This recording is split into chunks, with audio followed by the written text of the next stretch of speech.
Hi, welcome back to the show. We are back with Sam Meklir of Samuel A. Meklir and Associates. In past, we've spoke with Sam Meklir about all kinds of legal issues around accidents. And today we're going to get into a little bit more detail as far as a few other topics related to injuries and trauma in general. And there's one rather unknown topic, Sam, which is the topic of birth trauma. It's a little mysterious to me. Could you explain a little bit about that whole idea of how birth trauma fits into the legal world? Well, birth trauma injuries occur, as it sounds, during the course of birth. Now, they can also be caused by...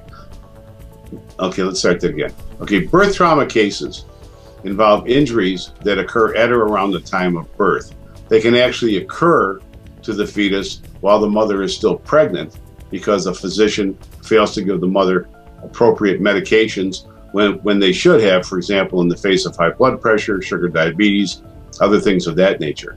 So a birth trauma case means a baby is born, and as a result of a doctor's negligence, whether it's an obstetrician, gynecologist, or a general practitioner, or whatever physician happens to be helping the mother during her pregnancy and then during the birth, if there's an injury that occurs there, that's what's called the birth trauma case. Those injuries can be things such as a shoulder dystocia. When the baby gets stuck in the birth canal, the physician is supposed to do certain maneuvers, move the baby in such a way as not to get the shoulder hung up. There have been cases where, and we've handled many cases, where the doctor pulls so hard that the nerves controlling the arm are torn. There are avulsed, it's called. And as a result, the baby is born with only one usable arm. And in many cases, that never gets better. There are cases called cerebral palsy cases. And cerebral palsy is a problem because it can range from very mild cerebral palsy to a situation where the patient is totally paralyzed, can't walk, can't talk, can't think. And there are various degrees of cerebral palsy, and they can be caused by things such as allowing a delivery to go on for too long, allowing a pregnancy to go on for too long. Usually during delivery, fetal monitors are placed.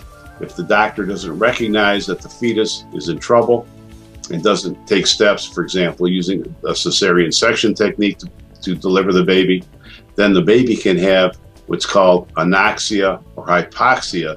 Their oxygen is cut off. And when that occurs, you have brain damage.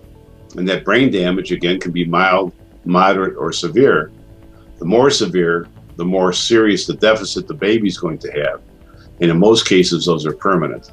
That's cerebral palsy. And again, those are devastating injuries. And again, it's very important that if you suspect that something happened during the delivery of your baby, or if you have a baby that's not meeting its milestones, call me at my office. We are used to investigating these claims.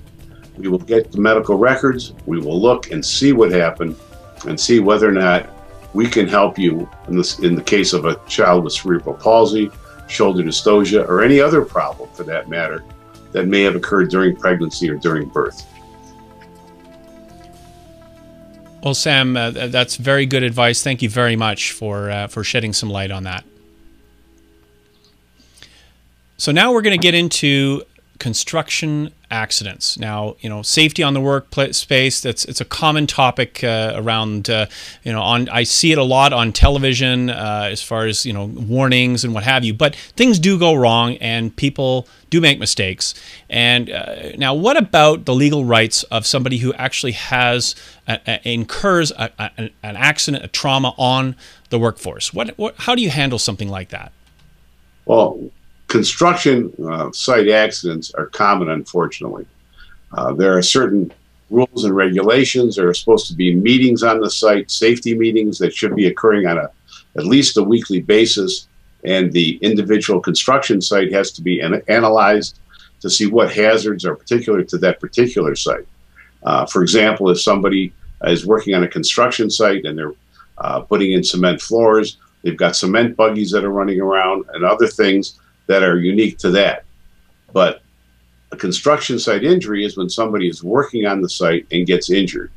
If their injury was caused by somebody other than their own employer, then we can usually get them money for that injury. I've had cases where, for example, somebody was on a scaffold and somebody with a high-load type device ran into it, knocking the person off the scaffold. And the injuries were devastating. It turns out that the driver of the high-low was not a co-employee of the person that was injured, and we were able to collect a lot of money. I had another case, for example, where somebody was unloading tiles onto some porches at an apartment complex, and they weren't properly supported. And the whole set of porches came down and hit this gentleman in the head. So there's all different types of construction accidents. If you've been injured at a construction site, please call me and don't wait, because the quicker that we can get there with our investigation and take pictures and get the MIOSHA statements or OSHA statements, the better the chances are that we can collect for you. Always great to have you on the show, Sam. Sam Meklir with Samuel A. Meklir and Associates.